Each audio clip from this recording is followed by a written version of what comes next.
Hey guys, it's Shara from Woodshop Diaries, and I just want to know if your cabinets are as chaotic as mine. If so, stick with me because in this video we're going to make two of my otherwise basic kitchen cabinets a little more functional with some custom organizers. These are not going to be just boring old drawers. One will be specifically for pots and pans, and the other will be for Tupperware containers. Now you can buy similar versions of what I'm going to show you in this video that you can just get pre-made, but they're gonna run you several $100. I'm gonna show you how you can build them for practically free using scrap plywood. So if you're ready to dive in and get building, let's go.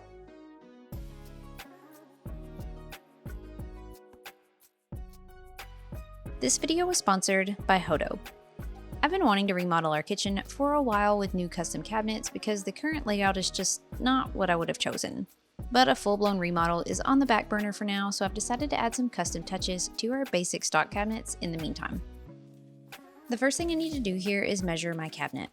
I've got about 20.5 inches of height and about 22 inches of depth to work with. Now, my cabinets have these little plastic corner pieces, so I made sure to take those into account in my measurements. Now, since I have a face frame, I need to install some spacer blocks to mount the drawer slides onto so that they can slide in and out. My face frame overhangs both sides about 1 1/8 inches. I could custom cut a piece of wood this thickness, but if I just put a couple of scrap pieces of plywood together, this is just a little under 1 1/4, which is close enough. So I screw these into the sides of my cabinet along the bottom.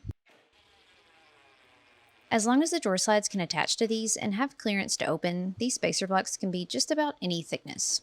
Also, by the way, you also want to make sure that they don't interfere with the door hinges too. Now, once these are in, I can measure the distance between them to get my total width, which is about 26 1/4 inches. And with that, I can head to the shop and start building. I have a lot of scrap plywood in random sizes, so I dug around to find some pieces that I could use for this. I found 3 pieces of 3/4 inch plywood that would work for the box sides, and then a piece of 1/2 inch plywood that would work for the bottom. After trimming 2 sides and a front piece, I edge banded the edges that will be exposed, then assembled with wood screws at the corner.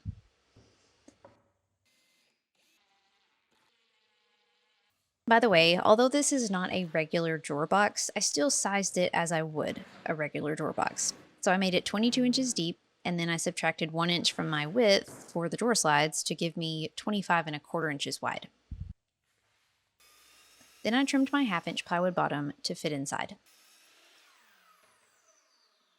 So there's already some pocket holes on this piece because it's recycled from a previous project. And it's already got pocket holes. I need these pocket holes and I need these pocket holes. I don't need these, but it's okay that they're there. But I had to trim off the ones that were on this edge, so I need to re-drill pocket holes along this edge. But if you're wondering why there are already pocket holes in here, it's just because I'm recycling wood from an old project. I didn't really need 1/2 inch plywood for this application. I just happened to have a scrap piece about the size that I needed, so that's what I used. 1/4 inch plywood just glued and stapled onto the bottom or installed into dados would have also worked fine. Now the bottom of my organizer was together, but I needed to add the back. So I grabbed 2 more scrap 3/4 inch plywood pieces to go on each side. These needed to be a bit smaller than the height of my cabinet opening, so I cut them about 19 inches tall. I could have left the top corner square, but I just cut a little miter off the corner, and then I edge banded the front edges and installed these into my main drawer box.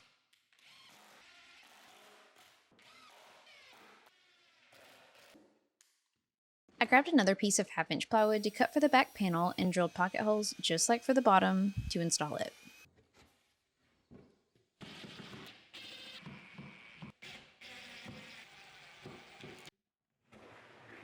After the back was in, I test fit my pots and pans, and then I cut a couple of pieces of 3/4 inch plywood to use for the shelves. Now, I wasn't really sure exactly how to space these out, so I kind of dry fit everything before securing.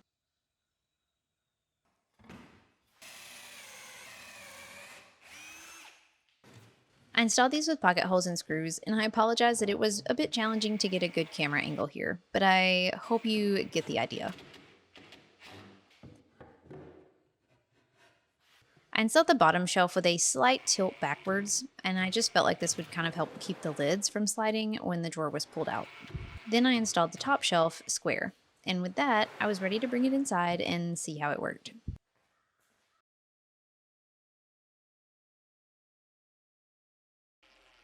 So first I had to install the slides into the cabinet, so I screwed these onto my spacer blocks on each side. Then I installed the part of the slide that mounts to the drawer onto each side of my organizer box. Then I slid it into my cabinet and filled it back up. Now, this isn't any kind of an earth-shattering invention, but it is really nice to be able to pull this out to grab something versus crawling on the floor and reaching in for whatever you need. A definite improvement to an otherwise boring cabinet.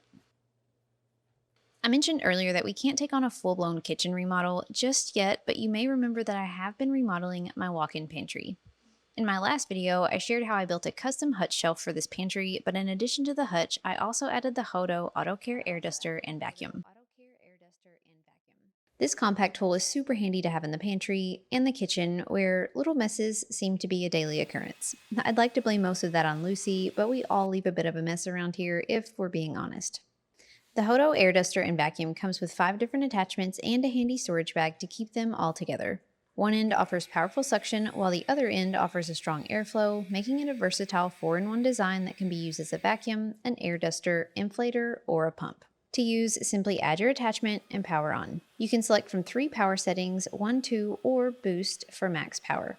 And while we use it most often around the home, it's also great to have in the truck where, again, I'd like to blame Lucy for most of the mess, but the truth is we all contribute. And when we're done, simply pop open the dust cap to empty and plug it back in to recharge, because it's not going to be long before we're going to need it again. Check out the link in the video description to grab your own Hodo Auto Care air duster and vacuum now for your home or your car. Now I've got the pots and pans situation taken care of, but I need to tackle my Tupperware chaos. So I measured this cabinet and installed spacer blocks just like the last one, then headed to my shop to build another slightly different cabinet organizer. Now, this may seem strange at first, but I cut 3/4 inch scrap plywood pieces to make 2 sides and a front and back. As you can see, the sides are tall, the front is short, and the back is somewhere in the middle. Now, these don't have to be any specific height, but this will make more sense as it comes together. Just like the other organizer, I wanted to cut the top front corner with a miter, so I used my circular saw and my AccuCut guide to trim them.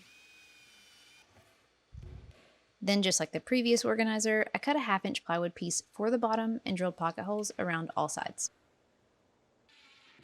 Now in this case, I did intentionally choose to use 1/2 inch plywood for the drawer bottoms because I had planned to drill holes to add some dividers. And I'll talk about that more in just a minute. I assembled this large drawer box with wood screws at each corner and pocket hole screws in the bottom. Simple enough.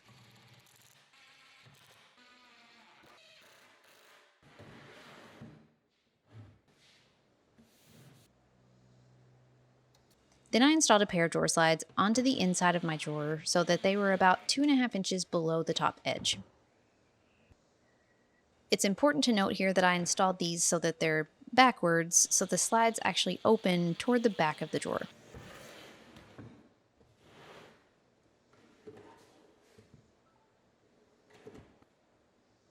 Next, I measured and built basically a mini version of the large drawer box to fit into these slides.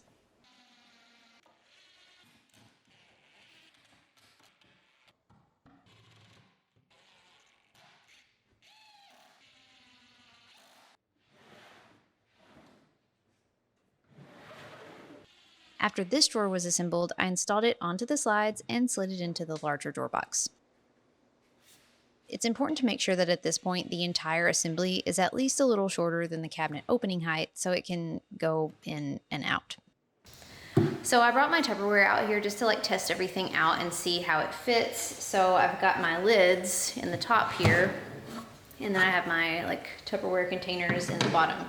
So I had seen a couple of examples of Tupperware or pots and pans organizers online where they used almost like a pegboard in the bottom, and they used dowel pins to kind of separate out the different sizes of Tupperware. And that's literally the only reason why I used 1/2 inch plywood in the bottom of these drawers, because I was going to drill holes to put dowels to kind of divide everything out. But now that I have them in here and I'm looking at kind of how I want to lay this out, I don't think I love these. I thought I would kind of like them to help like separate my sections, but I'm just not loving it. So I don't think I'm gonna add these. I don't think they really need it here in the bottom.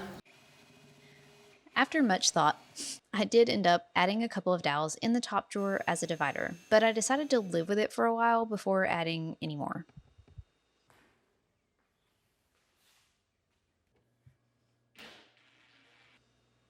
At this point, I was ready to test it out and get it installed into the cabinet. Just like for the other organizer, I installed the slides into the cabinet, then onto the sides of the drawer, and I slid it in place.